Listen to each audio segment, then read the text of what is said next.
যার রুহের মাগফিরাত কামনা করার জন্য তাফসীর মাহফিল এলাকার যুবকেরা দিয়েছেন। বাংলাদেশের দ্বিতীয় স্বাধীনতা আমরা যেটা বলছি যে যুবকদের মাধ্যমে আল্লাহ আমাদেরকে দিলেন, জালেমের এই জুলুম নিঃশেষ করে ইসলামের একটা সূর্য উঠতে যাচ্ছে বাংলাদেশে। যে যুবকগুলো নিজের জীবন পর্যন্ত দিয়ে গেলেন, আল্লাহ ওই যুবকদেরকে শাহাদাতের সর্বোচ্চ মাকাম যেন দান করে। ইহুদি খ্রিস্টান সহ দাদা বাবুদের টাকা পয়সা খেয়ে অনেকে এখন উল্টাপাল্টা কয়েকদিন ধরে বলতেছে শহীদ আবু সাইদ, শহীদ মুগ্ধ, শহীদ আবু রায়হান সহ পুলিশের এই পিছন ভ্যান থেকে যে উপর থেকে একটা ছেলেকে ফেলে দিয়েছিল শহীদ ইয়ামেন, এখনো শহীদ হয়নি মনে হয়, শহীদ হয়ে গেছে। এই দৃশ্য থেকে নামান দুনিয়ার মানবতা কান্না করেছে। কি অবস্থা বলেন তো, উপর থেকে মনে হচ্ছে কুকুরের বাচ্চা ফেলে দিচ্ছে। এরপরও জীবন পর্যন্ত দিয়ে যারা আমাদেরকে স্বাধীনভাবে চলাফেরা করার একটা পরিবেশ দিয়ে গেলে, তাদের রুহের মাগফিরাত কামনার জন্য এলাকার যুবকেরা এই আয়োজনে আঞ্জাম দিয়েছে আপনাদেরকে নিয়ে। আমরা খুশি, আমরা খুশি হয়ে আল্লাহর কাছে দোয়া করবো। তিনি জানিয়েছেন আমার কাছে দোয়া করো, আমি ডাকের সাড়া দেব। সুতরাং তার কথা অনুযায়ী আমরা দোয়া করবো। আজকে আসলে বের হয়েছে অনেক আগে, রাস্তাঘাটের অবস্থা এবং দূরও একেবারে কম না। গতকালকে সে সিরাজগঞ্জে ছিলাম, ওখান থেকে বাড়িতে, বাড়ি থেকে এখানে সারাদিন সারা রাত প্রায় গাড়িতে আছে। তারপর সুস্থভাবে আমাদেরকে পৌঁছিয়ে দিয়েছেন, বলছে আলহামদুলিল্লাহ। কোরআনে কারীম উপস্থাপন যেভাবে করতে হয় আমরা ওইভাবে কোরআন থেকে শিখে বলতে চাই। আল্লাহ পাক বলেন কিতাবুন উনজিলা ইলাইকা ফালা ইয়াকুন ফি সাদরিকা হারাজুম মিনহু লিতুনদিরা বিহি ওয়া যিকরা লিল মুমিনিন। এই একটা কিতাব আপনাকে আমি দিয়েছি,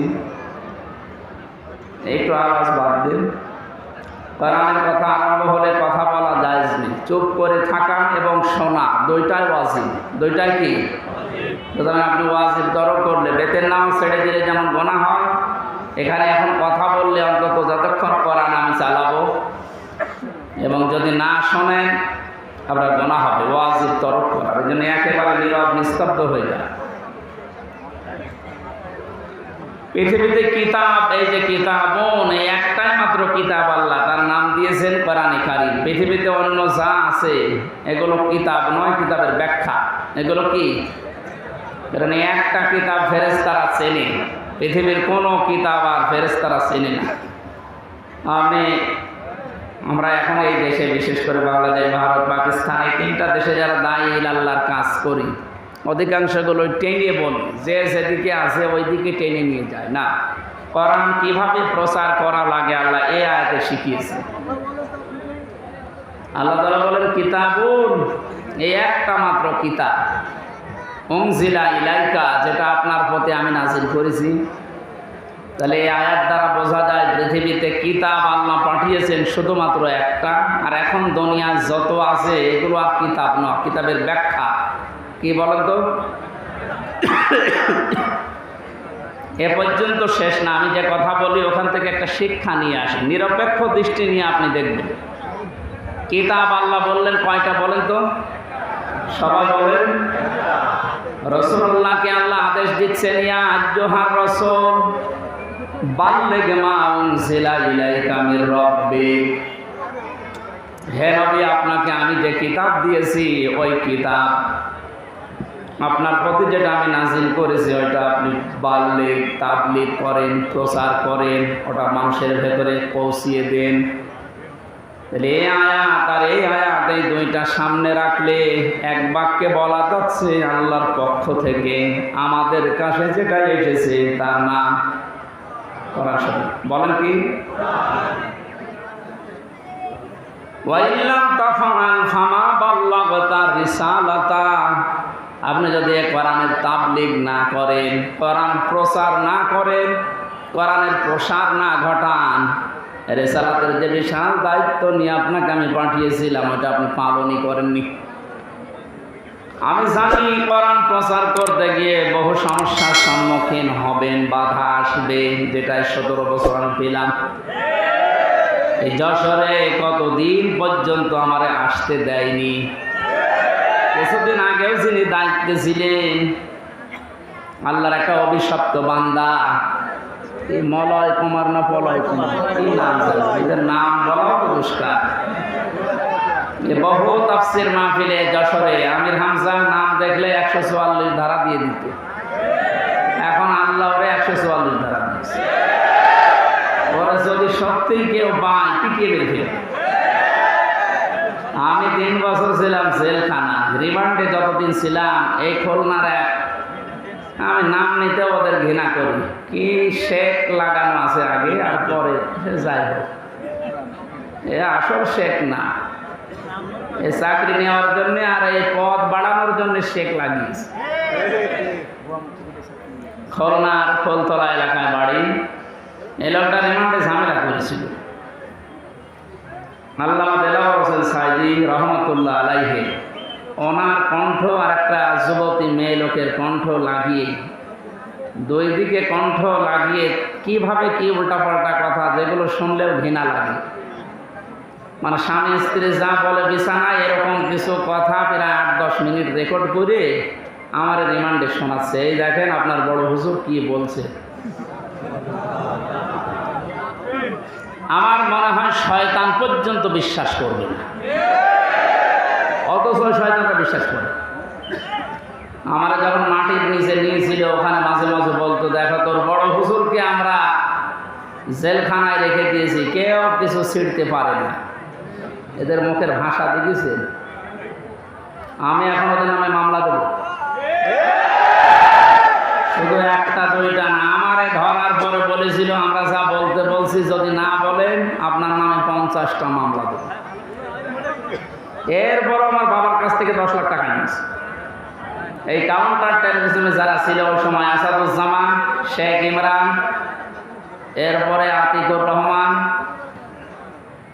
ডিসি মান্নান সহ, আমি নাম জানি না অনেকের, কারণ আমার তো চোখ বান্ধা, হাত বান্ধা, কিছু চিনতাম না। ওখানে যে দেখতাম যে জিজ্ঞাসা করে নাম কি, ওইরকম বলতো। আমার বাবা সহজ সরল মানুষ, গ্রাম্য মানুষ, আপনাদের এই গ্রামের মতো আমাদের গ্রামে বাড়ি, কুষ্টিয়া জেলার হালসা। এই শয়তানরা 10 লক্ষ টাকা বাবার কাছ থেকে নেওয়ার পরে তারপরের দিন আবার মামলা হয়েছে, অথচ আমি কিছু জানি না। আমি তো আছি মাটির নিচে রিমান্ডে, এদিকে আমার বাবার কাছ থেকে এভাবে টাকা নিতে আছে। কিছুদিন যাবার পরে শুনলাম যে মামলা আরেকটা দিয়েছেন। এবার বলছে যা যা বলতে বলছে যদি না বলেন 50টা মামলা দেব, আর এক একটা জেলায় এক একটা, প্রতিদিন আপনি শুধু ঘোরাফেরা করেন। অথচ নিজে নিজে আমার মাঝে মাঝে বলতো যে আপনি কিছু জানেন না, তাও জানি, কিন্তু বলা লাগবে। বলেন তো কোন জুলুমে ছিলাম আমি? একা মাটির নিচে ঘর, দুনিয়ার কেউ জানে না কোথায় আছি। আর ওরা ওই শয়তানগুলো সব চারিদিকে 8-10 জন বসা। ও চেহারা দেখার তো কায়দা নেই। মাঝে মাঝে চোখ খুলে দিত, একটু দেখতাম যে এতে টাটকা সব শয়তান বসে আছে। এদের নামে এখন 1-2টা 50টা, যেমন আমারে বলেছিল এদের 500 করে মামলা দেওয়া দরকার। শয়তানরা আমার টেনে বোঝ, আমরা বেশি করবো না। ওই না কততুম আল্লাহ বলেন যতটুকু ওরা নিয়েছে অতটুকু প্রতিশোধ নাও। এতটুকুও যদি যা করেছেন 17 বছরে, যদি এতটুকু করা হয় টিকতে পারবেন না।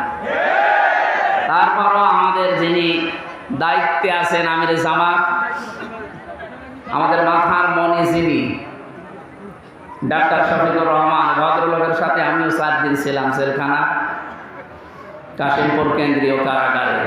লোকটার আচরণ ব্যবহার দেখেছিলাম। উনি যেহেতু ঘোষণা দিয়েছে যে না, অন্যায় ভাবে না, যতটুকু যার জুলুম হয়েছিল অতটুকু নিয়ে বাকিটা মাফ করে দিতে, আমরা মাফ করে দেব, কিন্তু যা করেছিলেন ওটা করার পর। কারণ একেবারে যদি বাবা শাহজালাল সব হালাল এটা করে দে, তো শয়তানরা আবার মাথা তুলে দাঁড়িয়ে আবার আমাদের কষ্ট করে। নূহ আলাইহিস সালাম দোয়া করেছিলেন একেবারে শেষে, আর যখন না পারলেন বললেন অকালা নূহ রব্বি লা তাদার আলাল আরদি মিনাল কাফিরিনা দাজ্জারা, হে আল্লাহ এদেরকে আর জমিনে দাঁড়াতে দিয়ে না, এদের চিহ্ন পর্যন্ত আর রাখার দরকার নেই, এদের আন্ডা বাচ্চা পর্যন্ত যেন দুনিয়ায় না থাকে। ইন্নাকা ইন তাযারহুম ইয়াদিল্লু ইবাদাকা ওয়া লা ইয়ালিদু ইল্লা ফাজিরান কাফারা, কারণ এই শয়তান যেটা জন্ম দেবে ওইটা আর শয়তান হবে।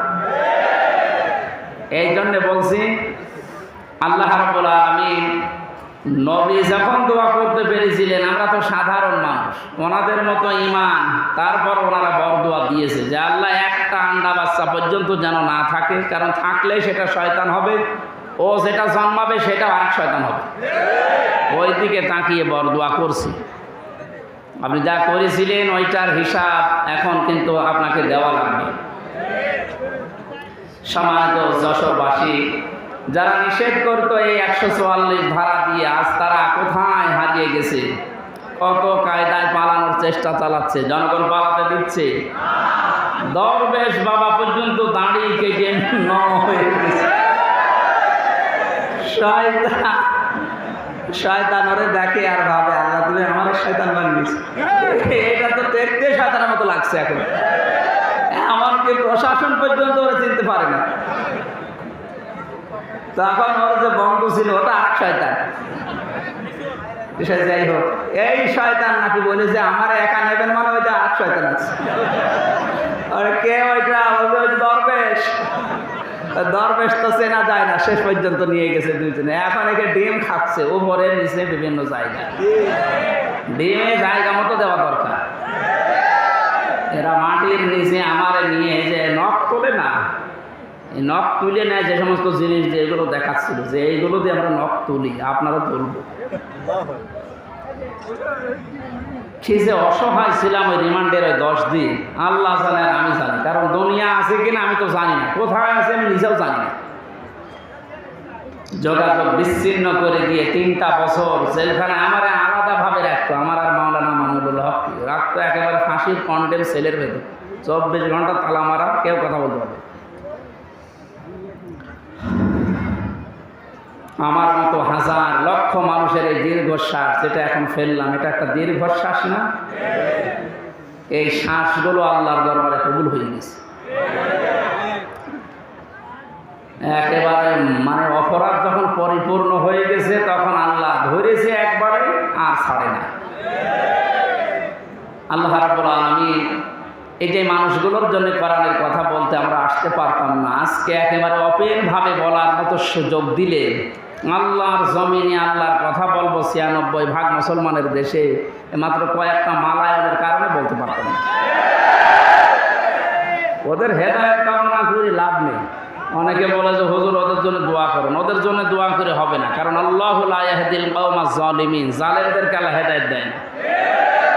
আল্লাহ যখন বলছে জালেমদের হেদায়েত দেব না, আমি দোয়া করে করবো কি? সুতরাং দোয়া করে যখন হবে না তো বদদোয়া করি। আল্লাহ ওরা যা কামাই করেছে বৈধ অবৈধ ভাবে, বৈধ তো না, সবই অবৈধ, কারণ চাকরিও অবৈধ। ঘুষ দিয়ে চাকরি দিয়েছে, হয় কোটায় পেয়েছে না ঘুষ দিয়ে পেয়েছে। আর এর দ্বারা যত কিছু কামাই করেছে, ডান হাত বাম হাত আরো বিভিন্ন হাত দিয়ে, সব টাকা হারাম। আমার বাবার কাছ থেকে যা নিল আপনি কি এটা হালাল মনে করছেন? ওরা হারাম না? এই টাকাগুলো এখন যারা দায়িত্বে আছে সরকারের আহ্বান জানাবো, দেশকে উপরে তুলতে হলে এই শয়তানদের টাকাগুলো সব নিয়ে আসে। কোনো মানবতা এদের প্রতি নেই। এদের যেমন মানবতা ছিল না, এদের এই টাকা পয়সা ঘর বাড়ি জমি জায়গা যা করেছে সব বিক্রি করে এসে রাষ্ট্রের কোষাগারে জমা দিন, দেখেন। আর এদের স্বাধীন করার জন্য যারা হাত হারিয়েছে, পা হারিয়েছে, চোখ হারিয়েছে, 5 তারিখে আমার কুষ্টিয়ায় আমার সামনে 14 জন মারা গেছে। আমি পরের দিন সকালে কয়েকজনকে বাড়িতে দেখতে গিয়েছিলাম যে কিভাবে চলছে দেখি। 2 মাস চলার মতো যা লাগে খাদ্য খোরাকি দিয়েছি। হাসপাতালে যে আমি দেখতে গেলাম, দেখি একজনের হাত নেই, একজনের লজ্জাস্থান নেই, এমন জায়গায় গুলি লিগিয়েছে, লজ্জাস্থান উড়ে গেছে। এই জায়গায় ঠেকিয়ে লাগিয়েছে গুলি, এই বুকে লাগিয়েছে গুলি। এই যে অসহায় মানুষগুলো চিৎকার করছে, হাড় ভেঙে চলে গেছে, 4-5টা হাড় একেবারে ভেঙে গেছে। এখানে কুষ্টিয়ায় হবে না, নিয়ে যাও যশোরে, যশোরে হবে না, নিয়ে যাও ঢাকায়, এভাবে দৌড়াচ্ছে। আমরা আহ্বান জানাবো এই মানুষগুলোর অবদান যেন আমরা অস্বীকার না করি। এই শয়তানদের টাকা পয়সাগুলো এখন সিজ করে এদের পরিবারকে দেওয়া দরকার। তাহলে অন্তত কিছু হলো